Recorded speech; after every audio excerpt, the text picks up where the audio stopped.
It was 3:17 p.m. on a Thursday in downtown Cincinnati, the kind of gray, damp afternoon that pressed against your skin like a wet glove. Steam curled from the sidewalk as the sun tried and failed to burn through the lingering clouds. The air smelled like wet leaves and engine exhaust. Russell Camden sat alone at a wooden bench near Joe's Curbside Kitchen, a food truck parked just off West Ninth Street. He hunched into a gray hoodie, eating slow spoonfuls of chili from a cardboard container. His face was half hidden by the drawstring hood, beard a bit longer than usual, posture slouched. To anyone passing by, he looked like just another tired man on a break. No one could have guessed the truth. Russell wasn't just another face in the crowd. Beneath that $30 hoodie was a man who'd once been profiled in Forbes, a cybersecurity entrepreneur worth over $87 million, give or take. But here, today, none of that mattered. Not the patents, not the board meetings, not the gated condo uptown. Today, he was just a man who wanted to be left alone, with a warm meal and the noise of the city to blur the edges of his thoughts. And then a voice sliced through the background like a cracked violin string. "Can I eat with you?" He looked up. A girl stood there, barely 14, if that. Her coat was 3 sizes too big, sleeves dragging down to her knuckles. Her hair was matted and uneven, the kind of mess that came from weeks without care. A backpack hung off one shoulder, the zipper frayed, the straps limp. Her sneakers were patched with duct tape. Russell blinked, unsure he'd heard her right. She repeated, softly but firmly, "Can I eat with you?" There was no demand in her voice, no drama, just need. And maybe something like hope, though it flickered like a candle near the end of its wick. He scooted over. "Yeah," he said, gesturing to the space beside him. She sat slowly, deliberately, like someone who wasn't used to being welcome anywhere. They didn't speak at first. She pulled out half a granola bar from her pack, already open, clearly saved from an earlier bite. She nibbled at it like it might vanish. Russell watched out of the corner of his eye. "You want something real to eat?" he asked. She froze. Her eyes narrowed. "I'm not trying anything weird," he added quickly. "Just, November's too cold to live on granola bars." "I'm not hungry," she mumbled. He didn't believe her, but he didn't push. "What's your name?" "Elena." "Pretty name," she snorted. "Not really." "Better than Russell," he said. "Sounds like a guy who complains about library late fees." That got a twitch of a smile, just a twitch. No teeth. But it was a beginning. They sat quietly for a while. City buses clattered past, a dog barked. Somewhere nearby, a man in a red beanie argued with a parking meter. "You always eat here?" Elena asked. "Sometimes," Russell replied.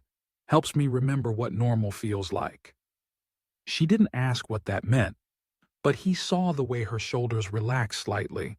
She understood more than she let on. She kept glancing over her shoulder, behind parked cars, across the street, scanning every passing face. "You waiting on someone?"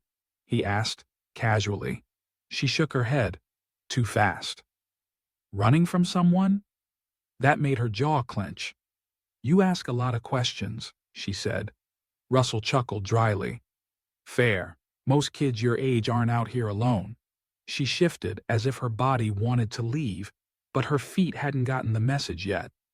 After a long silence, she said, "People don't usually ask, they just look." "I used to be one of them," he admitted. "The people who looked." She raised an eyebrow. "I'd see someone struggling and think someone else would help. Then I'd go back to my apartment, forget their face before the elevator hit my floor." Still no response. But she was listening. "You got family here?" "Not really." "What does that mean?" "It means I don't talk to them and they don't care." "That's rough." "I didn't come here to talk. I just wanted to sit." "You can have that," Russell said.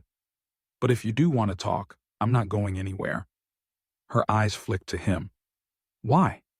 What's in it for you? Maybe nothing, he said. Or maybe I just know what it's like to need someone and not have them. He reached into his coat and pulled out a paper bag. Hot sandwich. Bacon and egg. Want it? She eyed the bag like it might explode. No pressure, he said, placing it gently between them. Eventually she took it. Her hands trembled slightly. She opened the bag, and the smell hit her hard. Real food, she whispered. She ate like someone afraid it might be taken away. What do you do for work?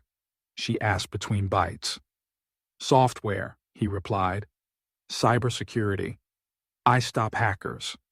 Sounds boring. It kind of is. Must pay a lot. You're giving away sandwiches.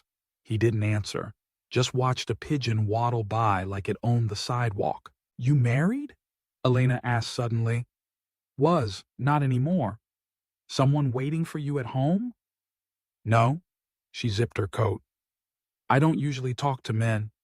He nodded. Most of them don't want to talk anyway. They want other things. His chest tightened. I get that, he said. I'm not one of those men. She looked at him like she'd heard that lie 100 times. I'm not here to fix you, he said. But I can listen. I can sit. You keep saying stuff like that, she murmured. I might start believing you. Wouldn't be the worst thing. You ever lose someone? She asked. My brother. Car accident. 10 years ago. That's clean, quick. My mom, she stopped. She left. I woke up and she was just gone. No note? Her toothbrush was still wet, but her shoes were gone. He stayed silent. They put me in foster care. I didn't stay long. What happened? Let's just say, I don't talk to men. A sharp shout rang out across the street. Elena flinched like it was a gunshot. She jumped up, backpack slung on instinct, eyes wide. That wasn't for you, Russell said, standing carefully. You don't get it, she said. I need to go. He didn't reach for her, just gave her space. You didn't call anyone? She asked, panic rising. Cops? No, she hesitated, then bolted. He could have walked away. Should have. But he didn't. He followed. 3 blocks later, down an alley, he heard it. A sniffle. Quiet. Fragile. Elena? I said, don't follow me. I couldn't walk away. She emerged slowly from behind a dumpster, light catching the bruises on her neck. Don't, she said, voice cracking. I'm not trying to save you, but I got scared. For you. I told a teacher once, she said, voice dull. Told her my stepdad hit me. CPS came. Know what they did? Sent me back home. He winced. He found out. He always found out. Did your mom know? She knew. She left the next morning, packed her stuff, didn't wake me. Elena sank to the ground. Russell joined her. I bounced after that, she whispered. Foster homes. Group homes. Some good, some not. Last year, I tried to tell again. They said I was just looking for attention. So I left. Russell pulled out an old photo. His brother. We all carry something, he said, but no one deserves what you've carried. And then footsteps. Measured. Slow. A man turned the corner. Found you, he said, eyes locked on Elena. Russell stepped between them. She didn't steal anything, he said. You don't know her. I think I know enough. Elena's voice sliced the air. Don't speak for me. Russell turned, surprised. I don't want to be saved, she said. I just want to be seen. Russell nodded. I see you. The man sneered. You think anyone cares about girls like you? I care, she said, and it was enough. Russell pulled out his phone. 3 cameras on this alley. he said. You're on all of them. The man cursed and disappeared. Back at Russell's condo, Elena curled on the couch. She checked the door locks 3 times. Then again.